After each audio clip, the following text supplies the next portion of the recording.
تبارك الله وتعالى في قرآن المجيد والفرقان الحميد وقوله الحق بسم الله الرحمن الرحيم صبغة الله ومن أحسن من الله صبغة ونحن له عابدون صلوات اللهم صل على محمد. عزیزان گرامی قدر، عزاداران مظلوم کربلا، عشرہ محرم الحرام اپنے آخری مراحل میں داخل ہو چکا ہے. آج 8 محرم کا سورج غروب ہو چکا ہے. کل کی رات اہل حرم پہ بہت سخت رات ہے. عزیزان گرامی قدر، اپنی روحوں کو متصل کر دیجئے امام حسین کے ساتھ. یہ 2 دن، یہ 2 راتیں، شب تاسوعہ، آج شب تاسوعہ ہے، کل شب عاشور ہے. ان 2 راتوں اور ان 2 دنوں میں ایسا کوئی عمل نہ کیجیے کہ جس سے امام حسین کو تکلیف ہو. کم از کم ان 2 دنوں میں ایسے امام حسین کے سامنے پاکیزہ پیش کیجیے اپنے آپ کو کہ امام آپ کی توفیقات میں اضافہ کر دیں اور پورا سال آپ کا اسی انداز میں گزرے. کیونکہ یہ امام حسین کی یوں سمجھیے کہ درسگاہ ہے. یہ محرم کے 10 دن اور اس کے بعد 40 تک یہ 40 دن، کیونکہ جا بجا روایات وارد ہوئی ہیں، رسول اللہ سے روایات وارد ہوئی ہیں کہ اگر اپنی کسی عادت کو چھوڑنا چاہتے ہو یا کسی اچھی عادت کو اپنانا چاہتے ہو تو 40 دن تک اس پر عمل کرو یا اس کو چھوڑ دو، تو خدا بند عالم تمہاری توفیق میں اضافہ کرے گا. اور اگر تم کوئی اچھی عادت اپنانا چاہتے ہو تو وہ تمہارے اندر آ جائے گی، اور اگر کسی بری عادت کو چھوڑنا چاہتے ہو تو وہ تمہاری ذات سے جدا ہو جائے گی. تو یہ جو 40 کا عدد ہے، یہ جو چلہ ہے، یہ روایات میں بھی وارد ہوا ہے. اور آپ کے پاس 1 محرم کا چاند طلوع ہونے کے بعد یہ 40 دن 40 حسینی تک اگر آپ امام حسین کی شخصیت میں خود کو ڈھال دیں، وہی جو میں نے کل کہا فنا فی الحسین ہو جائیں، تو یہ 40 دن ان کے بعد آپ کی عادت حسین حسین کرنا بن جائے گی. آپ کی عادت گناہ سے بچنا ہو جائے گی. کیونکہ کہا جاتا ہے، بڑا خوبصورت فارسی میں جملہ کہا جاتا ہے کہ گناہ یعنی خدا حافظ حسین. یعنی اگر میں گناہ کر رہا ہوں تو اس کا مطلب ہے کہ میں حسین کو خدا حافظ کہہ رہا ہوں. تو یہ جو 40 دن کا ٹریننگ سیشن امام حسین نے آپ کے لیے رکھا ہے، پہلی محرم سے 40ویں تک، 40 تک، اس میں اپنی ذات سے جو بری عادات ہیں ان کو چھوڑنے کا قصد کیجئے، جو اچھی عادات ہیں ان کو اپنانے کا قصد کیجئے. اور جب آپ یہ قصد کریں گے تو انشاءاللہ امام حسین آپ کی انگلی تھامیں گے، آپ کا ہاتھ تھامیں گے اور آپ کو اس سیر سلوکی پر لے جائیں گے کہ جو آیت میں ہم نے کہا کہ خدائی رنگ آپ اختیار کر جائیں گے. تو عزیزان گرامی قدر، گفتگو کا سلسلہ پچھلے 8 دنوں میں خدائی رنگ پر تھا. خدائی رنگ یعنی حق الیقین، منازل علم الیقین سے ہوتے ہوئے، عین الیقین سے ہوتے ہوئے آپ کو حق الیقین تک پہنچنا ہے. پھر ہم نے جب قرآن کو دیکھا، قرآن کی آیات کو اٹھایا تو دیکھا کہ اس حق الیقین تک پہنچنے کے لیے رستہ بہت ضروری ہے، کہ ایسا رستہ اپنایا جائے کہ جو آپ کو حق الیقین تک لے کر جائے. بغیر رستے کے حق الیقین تک پہنچنا ممکن نہیں ہے. رستہ درست ہونا چاہیے. جب رستہ درست ہوگا تو درست ہدف ملے گا. تو عزیزان گرامی قدر، کل بھی میں نے ذکر کیا، کل میں نے وراثت کی بات کی کہ امام حسین وارث انبیاء ہیں. امام حسین تمام تر انبیاء کے امتحان کو حق الیقین کی اس منزل پر لے گئے کہ جس منزل پر کوئی نہ لے جا سکا. ہر امتحان کا اوج کربلا ہے. یہ کل کی گفتگو تھی کہ وہ جو حق الیقین کی ہم نے منازل بتائیں، ہم نے کہا کہ اگر ہم نے حق الیقین تک پہنچنا ہے تو ہمیں کس کو دیکھنا پڑے گا؟ ہمیں حسین اور اصحاب حسین کو دیکھنا پڑے گا کہ وہ اصحاب حسین ابن علی سے معجزہ نہیں چاہتے. ان کے دل کی آنکھ نے خدا دیکھ لیا ہے. ان کے دل کی آنکھ نے مظہر صفات الہیہ امام حسین کو دیکھ لیا ہے، مظہر کبریا حسین کو دیکھ لیا ہے. یعنی یہ وہ منزل ہے کہ جو حق الیقین کی منزل ہے، جو فنا فی الحسین کی منزل ہے، جو کہ لے کے جاتی ہے فنا فی اللہ تک، لقائے ربی تک. تو عزیزان گرامی قدر، انہی شخصیات میں سے آج جن کے ہم نے مصائب سے بھی مخصوص ہے، حضرت عباس کی شخصیت تعارف کی محتاج نہیں ہے. کہ ایسے فنا فی الحسین ہو گئے کہ جب شب عاشور مولا نے کہا کہ جو جانا چاہتا ہے چلے جائے تو عجیب جملہ کھڑے ہو کر کہا. یہ وہی جملہ ہے کہ جو علی علیہ السلام نے کہا تھا. توجہ میرے ساتھ رہے, توجہ میرے ساتھ رہے, کہ جب میں نے ایک جملہ کہا تھا کہ کرار کسے کہتے ہیں اور فرار کسے کہتے ہیں, میرے خیال میں چوتھی یا پانچویں مجلس میں, تو کرار اور فرار کی جہاں بات ہے تو وہیں پہ جب جنگ سے یہ لوگ بھاگے تھے نا تو ہوا کیا تھا. میں حضرت عباس کے جملے دیکھیے, میں علی کا بیٹا ہے نا عباس, امیر المؤمنین کا بیٹا, میں بتا رہا ہوں وہ صفات علی کہ جو حضرت عباس کے اندر جلوہ گر ہو رہی ہیں.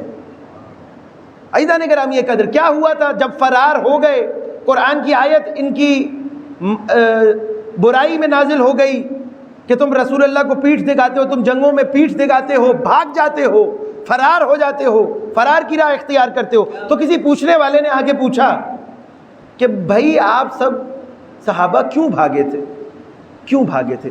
وجہ ہوگی نا, بھاگنے کی بھی کوئی وجہ ہوتی ہے. یا تو دشمن چڑھائی کرے تو انسان 2 قدم پیچھے ہٹتا ہے, لیکن ایسا کیا ہوا کہ دشمن نے چڑھائی کی تو کتنے کلومیٹر آگے تک بھاگ گئے؟ یعنی ایسا کیا مسئلہ تھا, ایسا کیا مسئلہ تھا کہ اتنی دوڑ لگ گئی؟ تو عزیزان کرام یہ کہتے ہیں جب سوال پوچھا گیا کہ آپ کیوں دوڑے تھے, آپ نے کیوں راہ فرار اختیار کی, تو کیا جواب دیا؟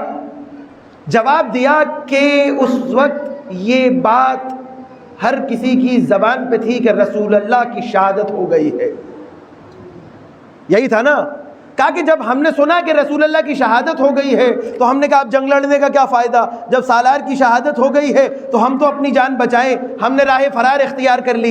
یہی سوال جب مولا سے پوچھا گیا کہ مولا آپ کیوں نہیں میدان سے, آپ نے کیوں نہیں فرار کیا, آپ کیوں نہیں گئے میدان سے, تو ایک مرتبہ علی نے عجیب جواب دیا, وہی عباس نے شب عاشور جواب دیا. علی نے ایک مرتبہ اس شخص کی جانب دیکھ کر کہا کہ اگر رسول اللہ کا وصال ہو جاتا, اگر یہ خبر درست بھی ہوتی کہ رسول اللہ شہید ہو گئے ہیں, تو پھر علی کے جینے کا کیا فائدہ, میں اپنی جان خدا کی راہ میں قربان کر دیتا. پھر علی کے جینے کا کیا فائدہ, یا علی, پھر علی کے جینے کا کیا فائدہ. تو یہی حضرت عباس نے شب عاشور کہا کہ اگر حسین نہ ہو تو پھر اس زندگی کا کیا فائدہ, یہ زندگی مجھے نہیں چاہیے حسین کے بغیر. آپ مولا ہم سے کہہ رہے ہیں کہ ہم جو اٹھ کے جانا چاہتے ہیں چلا جائے, ہماری زندگی بے مقصد ہے بغیر حسین, فنا فی الحسین ہو گئے.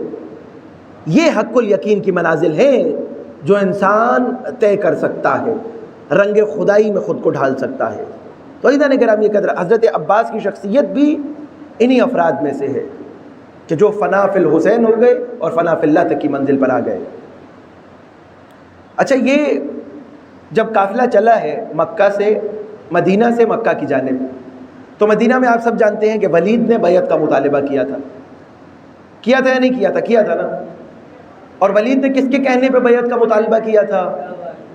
دیکھیے, ہر جگہ رسول اللہ اور علی, موسیٰ اور ہارون تھے, لیکن یہ سفر نسلوں میں ہوا ہے. علی کے بعد آئے حسین امام, حسین کے ساتھ عباس ایسے ہی ہیں جیسے رسول اللہ کے ساتھ علی تھے. اگر وہ موسیٰ ہے تو یہ ہارون ہے. توجہ ہے میرے جملوں پہ غور کیجئے گا. عزیزان کرام یہ قدر, کیا ہوا, ولید نے یزید کا خط لیتے ہی ایک مرتبہ امام حسین کو دربار میں بلایا. آپ سب واقف ہیں کہ جب دربار میں اس نے بیعت کا مطالبہ کیا تو کیا ہوا, عباس کی سربراہی میں بنی ہاشم کے جوان دروازہ توڑ کر اندر داخل ہو گئے. کس کی مجال حسین کے سامنے آواز کو اونچا کرے. ایسے ہی علی نے کھجوروں کی گٹھلیوں سے مارا تھا توہین رسالت کرنے والوں کو. توجہ ہے میرے محترم حضرات, یعنی آپ دیکھیے یہ نسلوں میں سفر کر رہا ہے. تو عزیزان کرام یہ قدر, اس بیعت کے مطالبے کے بعد کیا ہوا, امام نے جب یہ دیکھا کہ مدینہ اب رہنے کے قابل نہیں رہا, مدینہ میں یزید کی بیعت کا مطالبہ, مولا نے کہا میں ہجرت کروں گا. وہی ہجرت جو کل بیان ہوئی کہ ہجرت خدا کی محبوب ترین اعمال میں سے ایک ہجرت ہے, اور ان تمام تر ہجرتوں کی اوج مکہ سے مدینہ حسین, مدینہ سے مکہ حسین کا جانا, اور پھر مکہ سے کربلا, یہ اوج ہے اس امتحان کی. کہ آپ دیکھیے نا کہ ہجرت کے بعد ہوا کیا. ہجرت کی جاتی ہے ہمیشہ بڑا خوبصورت فارسی کا جملہ ہے، کہتے ہیں کہ ہجرت به سوی خواب کجا و ہجرت به سوی نیزه و تلوار کجا. ہجرت خواب کی طرف کہاں، کون سی ہجرت؟ ایک ہجرت وہ ہے جو سونے کے لیے، آسانی کے لیے کی جا رہی ہے، اور وہ ہجرت، اس ہجرت کا کیا مقام ہے جو نیزہ اور تلوار کی طرف ہجرت کی جا رہی ہے، یعنی اوج کمال ہے. تو یہ جانے گرامی قدر، امام نے ہجرت کا فیصلہ کیا، آپ سب وقایع سے واقف ہیں. مکہ میں پہنچ گئے. مکہ میں یزید یہ چاہتا تھا کہ امام حسین علیہ السلام، یہ شہادت، بہت سارے لوگ آج کل آگے یہ کہتے ہیں نا کہ بھائی امام حسین کربلا نہیں گئے، وہ تو یزید لے گیا تھا. میں ان سب کو بتانا چاہتا ہوں کہ یزیدیت کو گھیر کے حسین کربلا میں لائے ہیں. توجہ ہے میرے محترم. حسین وارث انبیاء، حسین وارث مصطفیٰ، حسین وارث امیر المومنین، حسین اس کے گھیرنے پہ نہیں جاتے. حسین خود گھیر کے یزیدیت کو کربلا تک لائے ہیں. کیوں؟ کیونکہ یزید تو امام حسین کو طواف کعبہ میں شہید کروانا چاہتا تھا. وہ کربلا تک بات لے کے ہی نہیں جانا چاہتا تھا. وہ چاہتا تھا کہ طواف کعبہ میں حاجیوں کے روپ میں کسی کو خنجر دے دیا جائے اور وہ امام حسین کو شہید کر دیے. تو عزیزان گرامی قدر، یزید نے امام حسین کے لیے، امام حسین کی شہادت کے لیے 3 گروہ بنائے.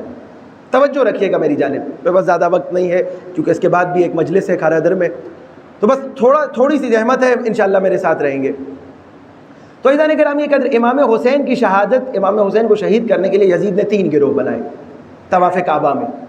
پہلا گروہ کون سا تھا؟ پہلے گروہ کی یہ ذمہ داری تھی کہ وہ آستین میں خنجر چھپا کے لے کے جائیں گے اور امام حسین کو شہید کر دیں گے خنجر کے وار سے. اسی کے ساتھ ایک دوسرا گروہ بنایا گیا، اور اس گروہ کا دوسرے گروہ کو نہیں پتا تھا. توجہ رکھیے عزیزان گرامی، کس طریقے سے سازش ہوتی ہے اور کس طریقے سے آپ کے زمانے کے امام نے سازشوں کا مقابلہ کیا ہے. وہ آپ سے بھی یہی چاہتے ہیں کہ اگر اس زمانے میں کوئی یزید سر اٹھائے تو آپ اس سے اسی طریقے سے مقابلہ کریں، بصیرت کے ساتھ. دوسرا گروہ، جس کو پہلے گروہ کو دوسرے گروہ کی خبر نہیں ہے، دوسرے گروہ کو بنایا یزید نے اور کہا کہ جب امام حسین کو یہ پہلا گروہ شہید کر دینا تو تم فوراً سے کہنا کہ امام حسین کو شہید کر دیا، اور جب بنی ہاشم کے جوان اس کے اوپر کودیں، اس کو پکڑنے کے لیے اس کی طرف بڑھیں، تو تم بھی ساتھ بڑھنا اور فوراً ان افراد کو جنہوں نے امام حسین کو شہید کیا ان کو شہید کر، ان کو مار دینا، ان کو قتل کر دینا. توجہ ہے میرے محترم حضرات، کس طریقے سے یہ جو آج آپ سنتے ہیں کہ نامعلوم افراد کی فائرنگ سے فلاں شخص شہید ہو گیا، یہ آج کی بات نہیں ہے، یہ اس زمانے. کیوں ان کو مار دو؟ تاکہ آگے انویسٹیگیشن ہی نہ ہو سکے، ختم ہو جائے سلسلہ ہی، کہ بھئی 2-3 شخص تھے، ان کو کوئی ذاتی دشمنی ہوگی امام حسین سے، انہوں نے خنجر مار دیا اور اس کے بعد ان لوگوں نے ان کو مار دیا. اب آپ کہاں سے گواہی لائیں گے؟ کون بتائے گا امام حسین کو کس نے شہید کیا؟ آج نامعلوم افراد کی بھی یہی، کراچی میں الحمدللہ اب اس حوالے سے حالات بہتر ہیں، لیکن آپ سنتے رہے ہیں. لیکن یہ بات بھی روز روشن کی طرح آیا ہے کہ حسین علیہ السلام کو مارنے والے بھی نامعلوم افراد نہیں ہو سکتے، اور حسین کے چاہنے والوں کو بھی مارنے والے نامعلوم نہیں ہو سکتے. جو حسینی ہے اگر اس کو کوئی مارنے کے لیے آ رہا ہے تو وہ یزید کے بچوں سے اس کا تعلق ہے. ہمارے ہاں کتنی ہم نے شہادتیں دی، شہید سبت جعفر کا جنازہ اٹھایا، شہید آفتاب جعفری کا جنازہ اٹھایا، نہ جانے کتنی شہادتیں، ان کاندھوں نے نہ جانے کتنے شہیدوں کو کاندھا دیا ہے. تو ہمارے یہاں نامعلوم افراد کا سلسلہ بن اس لیے نہیں پاتا کیونکہ ہمارے دشمن واضح ہیں. ان کے ہاں نامعلوم افراد کا سلسلہ بنا سکتے ہیں کہ جن کے دشمن واضح نہیں ہے. مثلا ان میں سے ایک شخصیت انصار کے وہ جو تھے جن کو جو ہے خلیفہ اول نے کہا کہ وہ تو ان کو جنہوں نے مار دیا. اصل میں وہ بھی خلافت کے لیے آئے تھے نا، انہوں نے سقیفہ میں بڑی لڑائی کی تھی کہ ریاست میرا حق ہے، خلافت میرا حق ہے. تو وہاں تو دشمن واضح نہیں تھا، آپ نے کہہ دیا جنہوں نے مارا ہے، نامعلوم افراد نے مارا ہے. لیکن اگر یہاں پر آپ بات کریں گے تو یہاں ہمارا دشمن، ہمارا تولا اور ہمارا تبرہ واضح ہے، ہمارا دشمن واضح ہے، آج بھی ہمارا دشمن واضح ہے. تو عزیزان گرامی قدر، یہ دوسرا گروہ تھا. ایک تیسرا گروہ بنایا یزید نے. آپ دیکھیے کس طریقے سے سازش کی جا رہی تھی. پہلا گروہ شہید کر دے گا, دوسرا گروہ جنہوں نے مارا, جنہوں نے شہید کیا ہوگا ان کو مار دے گا, تیسرا گروہ کیا کرے گا؟ تیسرا گروہ ملاؤں کا گروہ تھا. یہ وہی ملا اور یہ وہی مولوی تھے کہ جنہوں نے امام حسین کے قتل کا فتویٰ صادر کیا تھا. حکومتی مولوی تھے جو حکومت کے ہاتھوں بکے ہوتے ہیں, جو ایجنسیوں کے ہاتھوں بکے ہوتے ہیں. آج بھی اگر کوئی ایسا آپ کو نظر آئے تو اسے اپنی صفوں سے باہر نکال دیجئے. انہوں نے یہ کرنا تھا کہ اس کے بعد جب ہی امام حسین کی شہادت ہو جانی تھی, دوسرے گروہ نے ان کو مار دینا تھا, تو انہوں نے واہ حسینہ کی صدائیں بلند کرنی تھی اور کہنا تھا کہ کعبہ میں حسین کا خون بہا دیا گیا, نواسۂ رسول کا خون بہا دیا گیا, بس آج کے بعد سے حج ساکت ہے. عزیزان گرامی, ریاست طلبی بہت بڑی بیماری ہے. حکومت طلبی, کرسی کی طلب. آپ دیکھ رہے ہیں پاکستان میں کس طریقے سے اوچھے ہتھ کنڈے اپنا کے ایک دوسرے سے کرسی چھینی جا رہی ہے. یہ بہت برا لالچ ہے. یزید اسلام کو ریاست سے جدا کرنا چاہتا تھا, اسلام کو حکومت سے جدا کرنا چاہتا تھا, اسلام کو رہبری سے جدا کرنا چاہتا تھا. اور کیا کرنا چاہتا تھا؟ وہ چاہتا تھا کہ شعائر الہی پامال ہو جائیں, کیونکہ جب تک شعائر الہی پامال نہیں ہوں گے, مشکل تو نہیں ہو رہی, میرے ساتھ رہیے گا, کیونکہ جب تک شعائر الہی پامال نہیں ہوں گے اسلام باقی رہے گا, اور جب تک اسلام باقی رہے گا یزید وہ سب کچھ نہیں کر سکے گا جو وہ کرنا چاہتا ہے. کیونکہ ریاست تو شہوت لے کر آتی ہے نا, انسان پریشان ہو جاتا ہے, انسان ریاست طلبی میں پریشان ہو جاتا ہے. وہ چاہتا ہے کہ وہ تمام تر کام انجام دے جو حرام خدا ہے. تو وہ یہ چاہتا تھا کہ اس ریاست کو جدا کر دیا جائے دین سے, دین کو الگ کر دیا جائے. اسی لیے تو آپ دیکھیں واقع حرہ میں کعبۃ اللہ کی عصمت کو پامال کر دیا گیا, گھوڑے باندھے گئے, مسجد نبوی کی عصمت پامال ہوئی, اور پھر اس کے بعد روح کعبہ کی عصمت پامال ہوئی, مخدرات عصمت کی چادریں چھینی گئیں. یزید یہ چاہتا تھا کہ یہ شاعر الہی میں پامال کر کے لوگوں کو یہ بتا دوں کہ دیکھو ان کی کیا حیثیت ہے, میں تو اس سے بھی آگے آ گیا. لیکن عزیزان گرامی قدر, وہاں پر مقابلے میں حسین تھے. عزیزان گرامی قدر, اب کعبۃ اللہ میں یہ 3 گروہ بنا دیے گئے کہ یہ تیسرا گروہ کہے گا کہ حج ساکت ہوگا. اچھا, جب حج ساکت ہوگا تو حج, میں نے پہلی مجلس میں کہا تھا کہ چند اجتماعی عبادات ہیں مسلمانوں کی, ان میں سے ایک حج ہے. یہ اجتماعی عبادت ہے. اجتماعی عبادت کیسے ہے کہ پوری دنیا سے مسلمان ایک جگہ پہ جمع ہوتے تھے اس زمانے میں بھی, اور آج تو سوشل میڈیا کا دور ہے, ٹی وی چینلز ہیں, بہت ساری چیزیں ہیں کہ جن کے ذریعے سے خبر رسانی ہو جاتی ہے. اس زمانے میں ایسا نہیں تھا.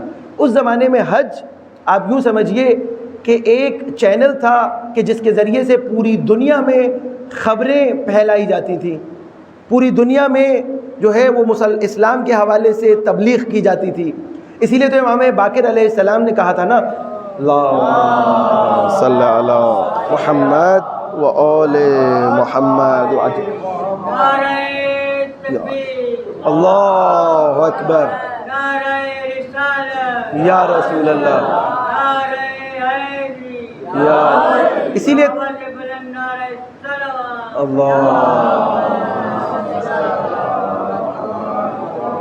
اسی لیے تو امام باقر علیہ السلام سے حدیث وارد ہوئی ہے نا کہ امام کیا کرتے تھے. امام, یہ میں آپ کو بتا رہا ہوں, عزاداری مسلسل ہوتی آئی ہے. امام پیسے دیا کرتے تھے صحابہ اپنے صحابیوں کو, اور کہتے تھے کہ جاؤ حج کے موقع پر منا کے میدان میں عزاداری امام حسین برپا کرو. یہ امام کیوں کہتے تھے کہ لوگوں کے اندر یہ ریت بڑھے, یہ سنت بڑھے, مجلس عزا کا جو فرہنگ ہے اور کلچر ہے وہ لوگوں تک پہنچے کہ حسین پہ گریہ کرنا ہے, امام حسین کی عزاداری کرنی ہے, کہ حج کے ذریعے سے تمام تر عالم اسلام تک پہنچے. تو حج ایک اجتماعی عبادت تھی, مسلمانوں کے جمع ہونے کی جگہ تھی, مسلمانوں کی طاقت کا اظہار کی جگہ تھی. تو یہ یزید یہ چاہتا تھا کہ جب حج ساکت ہو جائے گی, یہ تیسرا گروہ ملاؤں کا کہے گا کہ اب جب حسین کا خون کعبۃ اللہ میں بہہ گیا تو اب حج ساکت ہو گئی, تو کیا ہوگا, آہستہ آہستہ اسلام کے جتنے شاعر الہی ہیں وہ پھیلنا کم ہو جائیں گے, اور میں اس حکومت کو خالصتاً مادی اور دنیاوی حکومت بنا دوں گا. کیونکہ عزیزان گرامی قدر, میں نے اس دن بھی کہا ولایت طاغوت اور ولایت امیر المؤمنین کی جنگ تھی یا نہیں تھی کربلا. اس طرف شیطانی ولایت تھی اور اس طرف علی کی ولایت کھڑی تھی. تو یہ جنگ جو لوگ یہ کہتے ہیں کہ جو ہے کربلا کے حوالے سے یہ بات نہ کیجیے، یہ بات عزیزان گرامی قدر آپ مجھے بتائیے، دل پہ ہاتھ رکھ کے بتائیے، آپ کس کو اپنا حاکم بنانا چاہتے ہیں؟ کیا آپ حسین کو حاکم نہیں چاہتے؟ کیا آپ امام جعفر صادق کو حاکم نہیں چاہتے؟ کیا آپ امام علی کو حاکم نہیں چاہتے؟ کیا آپ امام حسن کو حاکم نہیں چاہتے؟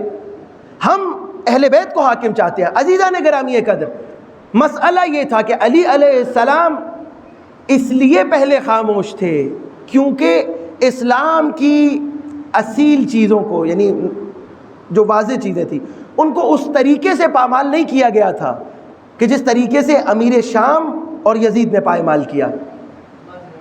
جب اس حد تک ظالم پہنچ گیا تو یہ پرچم انقلاب لے کر امام حسین بلند ہوئے، پرچم انقلاب لے کر آئے۔ ایک مرتبہ درود پڑھیے محمد وعلی محمد پر، بہت شکریہ۔ اللہم صلی علی محمد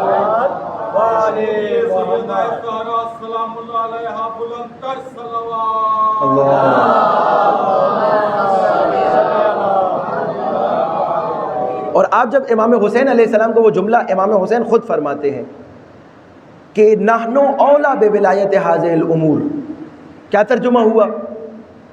امام فرما رہے ہیں کہ ہم اہل بیت، ہم اولا ہیں، ہم بافضیلت تر ہیں تمام تر لوگوں پر کہ ہم ان امور کو چلائیں اور ہم اس امت کی رہبری کریں۔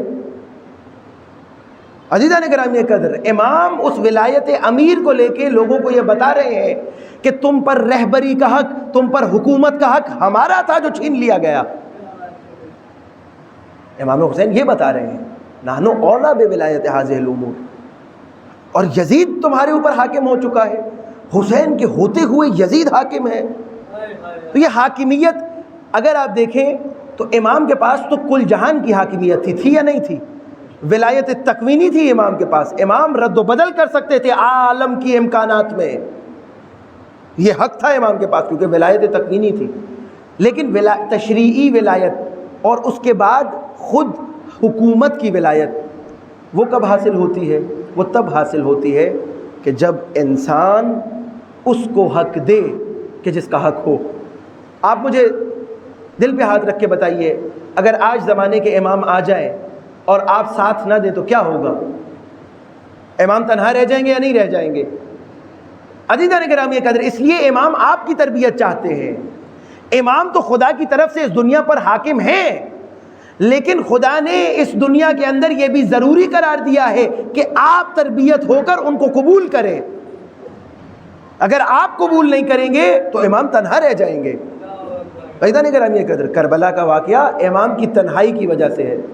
اگر اس وقت لوگ کھڑے ہو جاتے تو حاکمیت حسین ہوتی، اور اس کے بعد ہمارے اماموں کو جس بے دردی سے شہید کیا گیا ہے یہ نہ ہوتا، اور آج تک ہم حاکمیت خدا میں رہ رہے ہوتے۔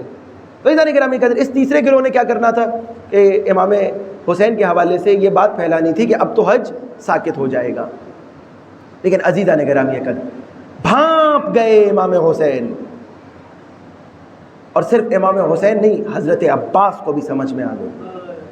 آج میں نے مولا عباس کے مصائب پڑھنے نا، جب مولا عباس نے یہ حال دیکھا، بس 5 منٹ کی اور زحمت ہے پھر منزل مسائل، تو ایک مرتبہ غیظ میں آیا علی کا شیر، بام کعبہ کو دیکھا، اور جس طریقے سے میں نے پہلے بھی بیان کیا کہ سورہ برات کی آیات لے کر علی کس طریقے سے وارد ہوئے تھے، علی کا علی، میں بتا رہا ہوں جس طریقے سے علی رسول اللہ کے ساتھ تھے، حسین کے ساتھ عباس ہیں، بالکل اسی طریقے سے جس طریقے سے سورہ برات لے کر علی نے ہاتھ بلند کر کے کفار کے مجمع میں جن میں سے ہر ایک کا ایک بندہ مولا علی مار چکے تھے وہاں داخل ہوئے، عباس بام کعبہ کی جانب بڑھے، اور لوگوں کے ممبر، ہمارا یہ لکڑی کا ممبر ہوتا ہے، پتھر کا ممبر ہوتا ہے، نہ جانے کیا کیا ممبر ہوتے ہیں، سلام ہو ان ذوات مقدسہ پر کہ جن کا ممبر بھی کعبے کا چھت ہے۔ کبھی علی کھڑے ہو کر کلمہ حق کہتے ہیں، کبھی علی کا علی بیٹا عباس علی بن کر بام کعبہ پہ جلوہ گر ہوتا ہے۔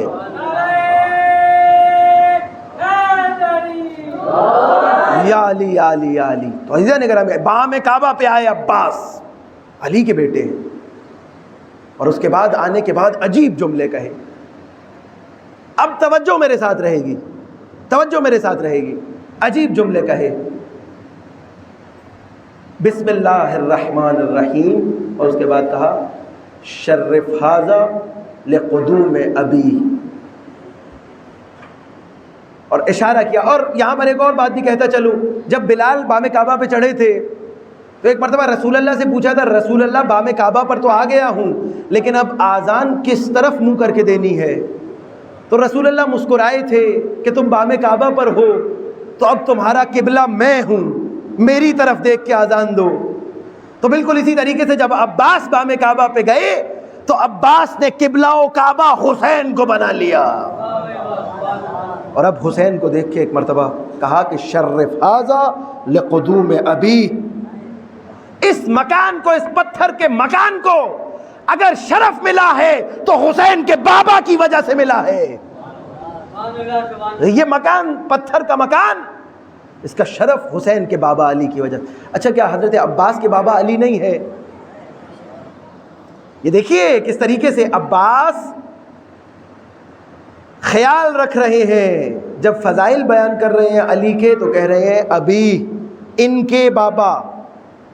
اور جب بتا رہے ہیں نا, اس خطبے میں ہے عربی, اگر متن اگر وقت ہوتا تو میں پڑھتا, جب بتا رہے ہیں نا کہ رسول اللہ کے ساتھ علی نے وہ وفاداری کی کہ رسول اللہ کی جان بچاتے تھے علی, تو اس وقت علی کو اپنا بابا کہہ رہے ہیں. فضائل کے باب میں کہہ رہے ہیں حسین کے بابا, اور رسول اللہ کی محافظت کے باب میں, رسول اللہ کو بچانے کے باب میں کہہ رہے ہیں میرے بابا. توجہ ہے, یہ چھوٹے چھوٹے نقطے لیکن ان کے اندر بہت بڑی بڑی باتیں ہیں جو چھپی ہوئی ہیں. کیوں؟ کیونکہ عباس کا کلام ہے. عزیزان گرامی قدر, اس کے بعد عجیب جملہ کہا مولا نے, سماعتیں میرے ساتھ رہیں گی, ولایت شناس سماعتیں. کہا کہ یہ تو خدا کی, توجہ رکھیے گا, کہا کہ یہ تو خدا کی مصلحت, حضرت عباس کے جملے ہیں, کہا کہ یہ تو خدا کی مصلحت تھی اور یہ خدا کی رحمانیت ہے اور یہ خدا کی حکمت ہے کہ حسین مدینے سے مکہ چل کر کعبے کی طرف آئے ہیں, ورنہ اگر یہ خدا کی حکمت نہ ہوتی تو کعبہ خود چل کے حسین کے قدموں میں آ جاتا. توجہ ہے, یا علی یا علی یا علی. اس کے بعد پھر عجیب جملہ کہا کہ پورا عالم, توجہ رکھیے گا, توجہ میری جانب رکھیے گا, کہا کہ پورا عالم اسلام آتا ہے حجر اسود کو بوسہ دینے, اور حجر اسود کا خواب ہے کہ حسین کے ہاتھ کا بوسہ لے. کہا کہ حجر اسود حسین کا بوسہ لینا چاہتا ہے, کہ جس کا پورا عالم اسلام بوسہ لینا چاہتا ہے. عزیزان گرامی قدر, یہ فضیلت پڑھی اور اس کے بعد کہا کہ میں جانتا ہوں کہ تم حاجیوں کے درمیان کچھ ایسے بھی موجود ہیں کہ جن کی نیتیں خراب ہیں. کہا کہ اگر مجھے میں اطاعت نہ ہوتی, اگر مجھے حکم نہ ہوتا تو میں ایک باز, ایک عقاب کی طرح, جیسے کہ عقاب چڑیوں پر جھپٹ پڑتا ہے, میں تمہارے اوپر عقاب کی مانند جھپٹ پڑتا. پھر بتایا کہ میرے بابا علی نے رسول اللہ کی محافظت کی, میں حسین کا محافظ ہوں.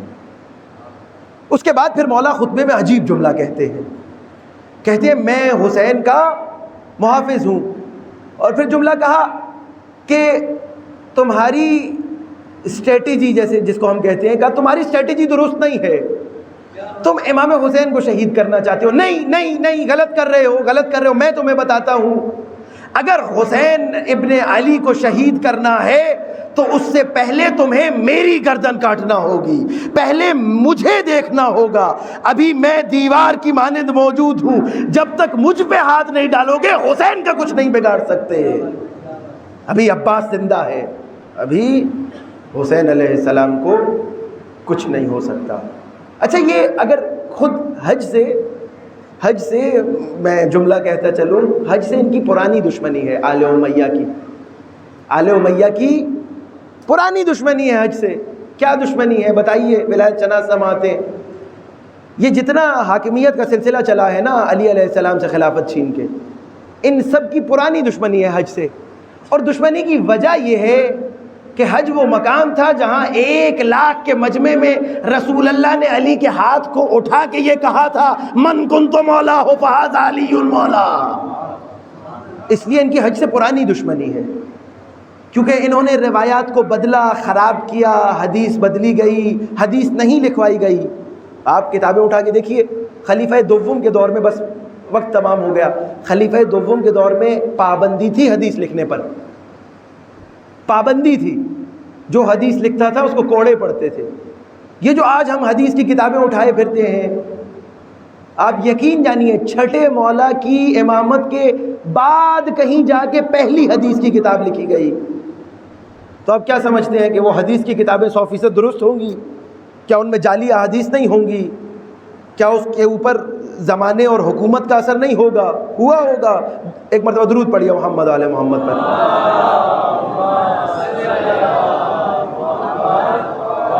وہ بڑا خوبصورت شعر ہے نا کہ تخت والوں نے مورخ بھی خریدے ہوں گے، تخت والوں نے مورخ بھی خریدے ہوں گے، ذکر پر شام و سحر اس جہان میں کس کا ہے. تو عزیزان گرامی قدر، ذکر حسین کا ہی ہو رہا ہے اس جہان میں، ذکر حسین کا ہی ہو رہا ہے. مورخ نے قلم بھی خریدے ہوں گے لیکن اس کے باوجود ذکر حسین اور علی کا ہے. تو عزیزان گرامی قدر، یہ حج کی حرمت پامال ہو جاتی. حج سے دشمنی ان کی منکنتوں کی وجہ سے تھی، کیونکہ رسول اللہ نے بالکل واضح. اچھا، اب کچھ لوگ آئے ہیں سوشل میڈیا پہ، میں دیکھ رہا تھا اس دن، وہ 2-3 لوگ ہیں جو مل کر کوئی ڈرامے کی صورت میں شبہات وارد کرتے ہیں.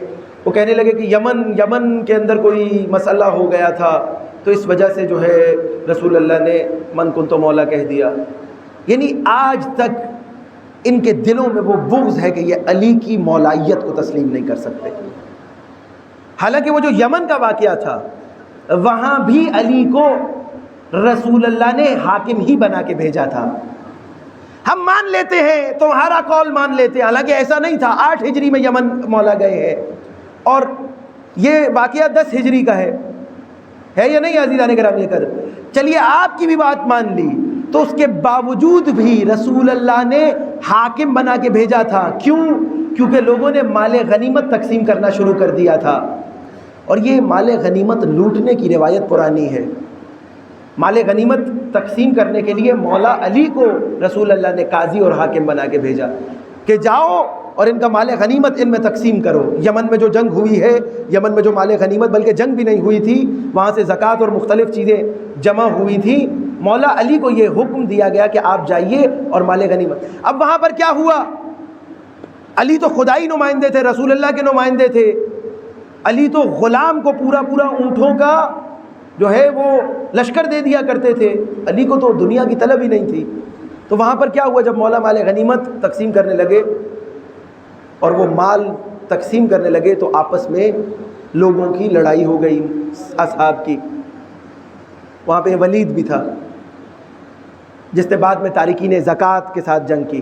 اور تارکین زکوٰۃ کون تھے؟ علی کے چاہنے والے. علی کے چاہنے والوں نے یہ کہا تھا کہ جب ہم اس حکومت کو ہی تسلیم نہیں کرتے تو ہم زکوٰۃ کس چیز کی دیں. تو ڈھونڈ کر ولید کو لگایا گیا کہ یہ سب سے زیادہ بغض رکھنے والا ہے مولا علی سے. ولید کو ڈھونڈ کر لگایا گیا اور بھیجا گیا کہ جاؤ تارکین زکوٰۃ سے زکوٰۃ لے کر آؤ. کیوں؟ کیونکہ مولا علی کے چاہنے والوں نے کہا تھا کہ خلافت جس کو دے دی ہے ہم تو اس حکومت کو تسلیم نہیں کرتے، ہم تو علی کو تسلیم کرتے، ہم زکوٰۃ نہیں دیں گے. اور اس کے بعد ظلم و ستم کا سلسلہ جاری رہا. تو یہاں پر بھی ولید تھا.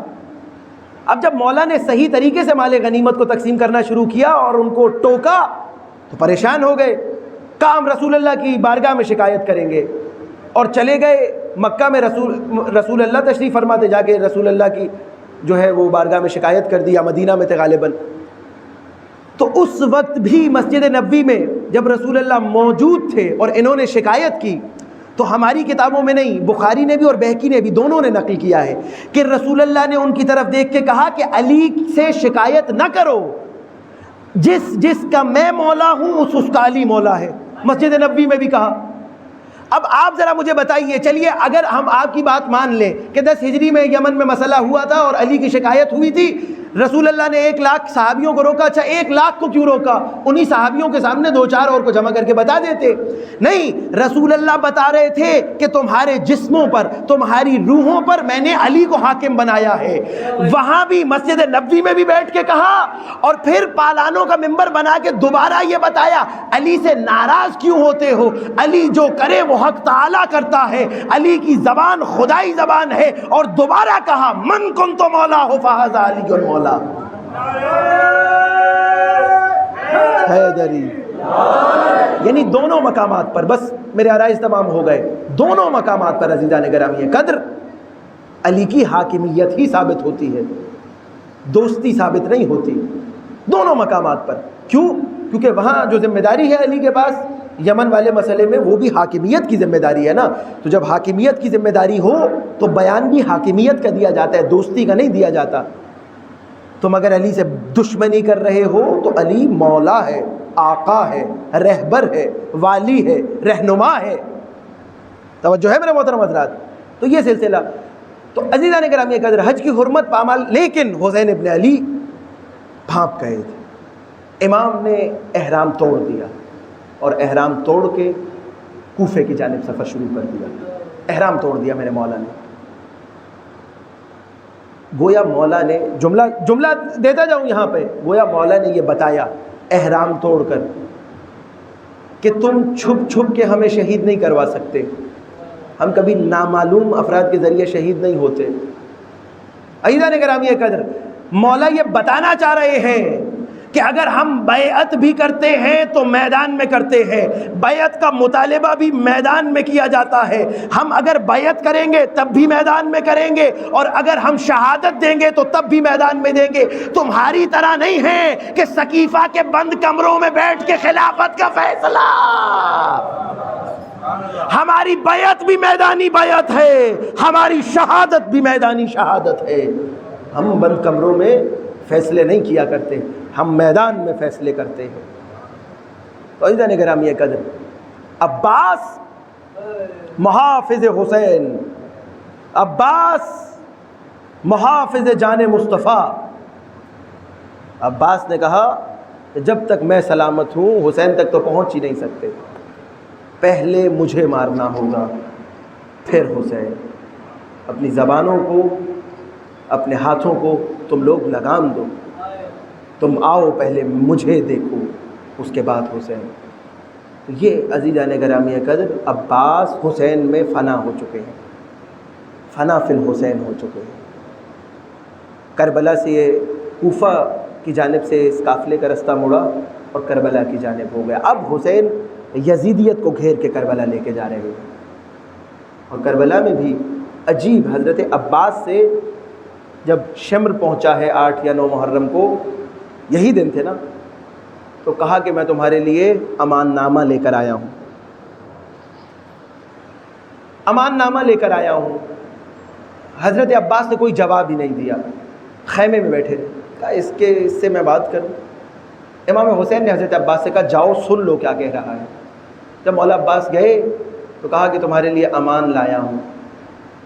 حضرت عباس نے کہا تمہاری زبان شل ہو جائے، مجھے حسین سے جدا کرنے آئے ہو؟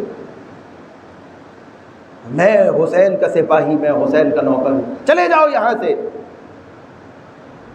یعنی عباس خود کو فنا فی الحسین کر چکے ہیں۔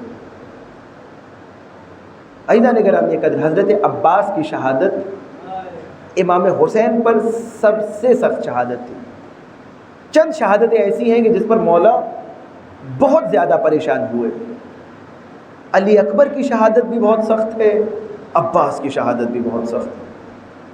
یہ جملہ ایسے نہیں نکلتا کہ امام کہہ رہے ہیں عباس میری کمر ٹوٹ گئی، طاقت ہے حسین کی عباس، محافظ ہیں حسین کے عباس۔ لیکن عزیزان گرامی قدر، جب عباس میرے مولا کی بارگاہ میں آئے، کہا مولا اجازت دے دیجئے، مقتل کی اجازت دیجئے، تو عباس کو دیکھ کے حسین نے کہا کہ تم تو میرے سپہ سالار ہو، اگر میں تمہیں شہادت کی اجازت دے دوں گا تو سپہ سالار کون ہوگا؟ عباس نے روتی ہوئی آنکھوں کے ساتھ پہلے دائیں دیکھا پھر بائیں دیکھا، کہا مولا ذرا بتائیے تو وہ لشکر کہاں ہے جس کا میں سپہ سالار ہوں؟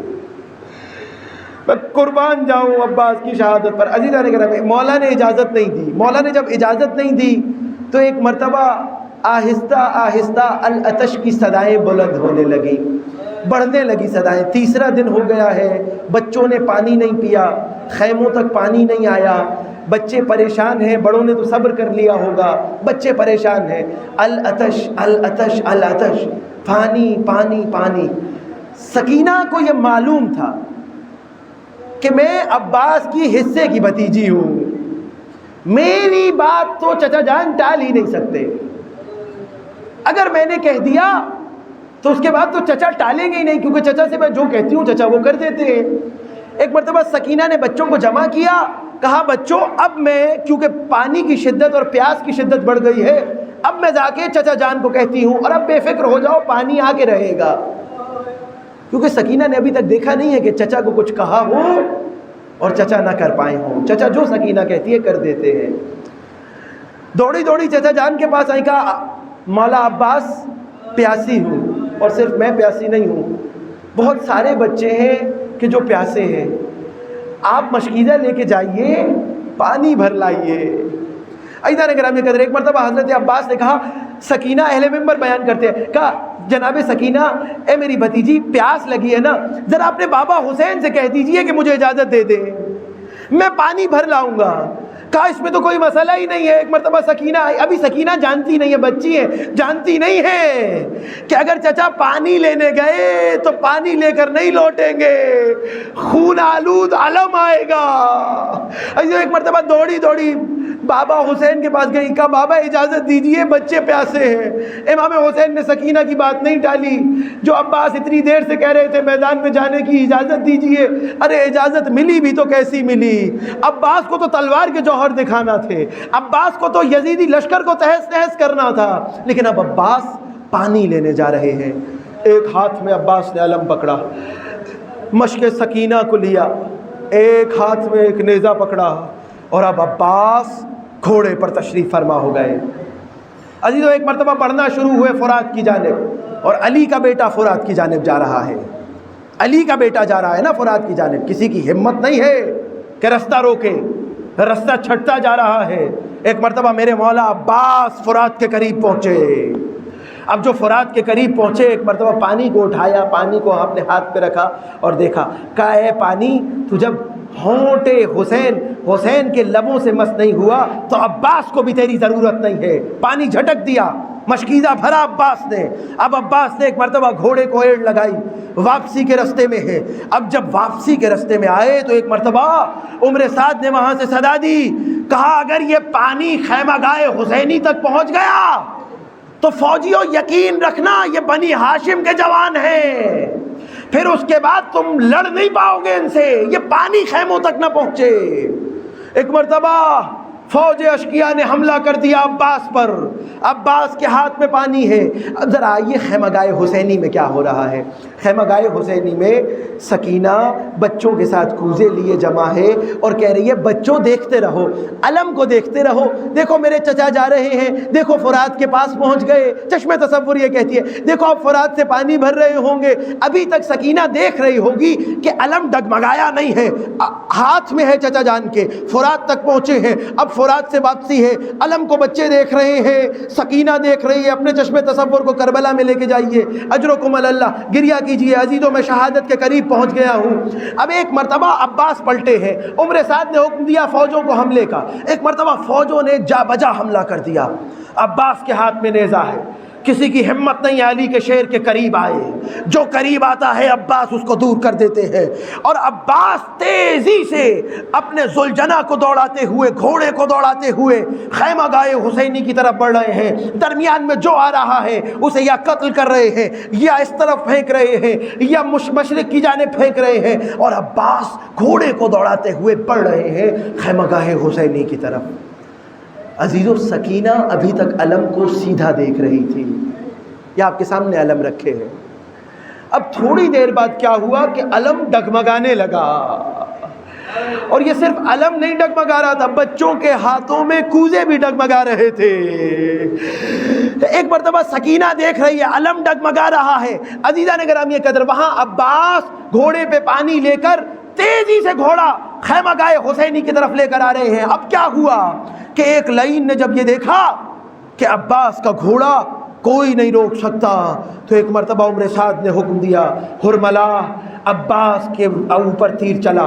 یہاں سے ہرملا نے تیر چلایا، اب یہ تیر سیدھا جا کر عباس کی ایک آنکھ میں پیوست ہو گیا۔ ہائے میں قربان جاؤں عباس کے۔ عباس نے ابھی بھی گھوڑا نہیں روکا، عباس ابھی بھی گھوڑے کو دوڑائے خیمہ گاہ حسینی کی طرف جا رہے ہیں۔ اب یہاں سے ملعونین جب دیکھا عباس کی آنکھ میں تیر لگ گیا ہے تو ایک مرتبہ یہ بھیڑیوں کی طرح آگے بڑھے، کسی لعین نے وار کیا، عباس کا سیدھا ہاتھ کٹ گیا۔ دوسرے لعین نے وار کیا، عباس کا بایاں ہاتھ کٹ گیا۔ عباس کے جب ہاتھ کٹے تو عباس نے عجیب جملے کہنے شروع کیے۔ کل کہا واللہ ان قطعتم یمینی انی احامی ابدا عن دینی، اے لعینو تم میرا سیدھا ہاتھ کاٹ دو، تم میرا بایاں ہاتھ کاٹ دو، لیکن جان لو میں حسین کی نصرت نہیں چھوڑوں گا، میں حسین کی مدد نہیں چھوڑوں گا، میں اللہ کی مدد نہیں چھوڑوں گا۔ ایک مرتبہ اپنے ہاتھ کٹوا دیے، آنکھ میں تیر پیوست ہے۔ چشم تصور میں سوچئے اب جو عباس کا گھوڑا آگے بڑھنا شروع ہوا، ابھی بھی عباس کا رخ کہاں ہے؟ خیمہ گاہ حسینی کی طرف۔ اجرکم اللہ، اجرکم اللہ۔ جو عزادار ابھی تک نہیں روئے، مصیبت کے آخری الفاظ پڑھ رہا ہوں، ابھی تک عباس کا رخ ہے خیمہ گاہ حسینی کی طرف، دوڑا رہے ہیں گھوڑے کو کہ کسی طریقے سے میری آنکھ میں تیر پیوست ہو گیا تو کیا ہوا، میرے شانے کٹ گئے تو کیا ہوا، میں پانی تو سکینہ تک پہنچا دوں نا، میں اپنا وعدہ تو وفا کر دوں، میں اپنی بھتیجی تک پانی پہنچا دوں۔ اس لیے عباس کٹے شانوں کے ساتھ مشکیزہ منہ میں لیے گھوڑے کا رخ کیے ہوئے ہیں خیمہ گاہ حسینی کی طرف۔ اب جو ہرملا نے دیکھا کہ ابھی تک عباس نہیں رکے تو وہاں سے عمر سعد نے حکم دیا کہ ہرملا عباس کے مشکیزے کا نشانہ لے۔ یہاں سے ہرملا نے تیر چلایا، وہاں مشک سکینہ، ایک مرتبہ تیر پیوست ہوا مشک سکینہ میں، اب مشک سے پانی نہیں بھرا، عباس کی امید بہہ گئی، سکینہ کی ڈھارس بہہ گئی۔ وہاں بچوں نے علم گرتے دیکھا، ہاتھوں سے کودے گر کے ٹوٹ گئے، کہا چچا پانی نہ لائیے خود آ جائیے، ہائے مجھے معلوم ہوتا۔ سکینہ نے کہا چچا کبھی نہ بھیجتی، یہاں عباس کی آنکھ میں تیر پیوست ہے۔ اب جو مشکیزے سے پانی گرا، عباس کا رخ ابھی تک خیمہ گاہ حسینی کی طرف تھا۔ صداؤں کو بلند کیجئے گا عزیزو، جس کے ہاتھ سلامت ہے، جس کے ہاتھ آزاد ہے ماتم کیجئے گا۔ عزیزان گرامی قدر، ابھی تک عباس کا رخ خیمہ گاہ حسینی کی طرف تھا، لیکن اب حسین نے گھوڑے کو، اب عباس نے گھوڑے کو موڑ دیا۔ عباس نے کہا اب خیموں میں جانے کا کیا فائدہ، پانی تو بہہ چکا ہے، ارے سکینہ کو کیا جواب دوں گا۔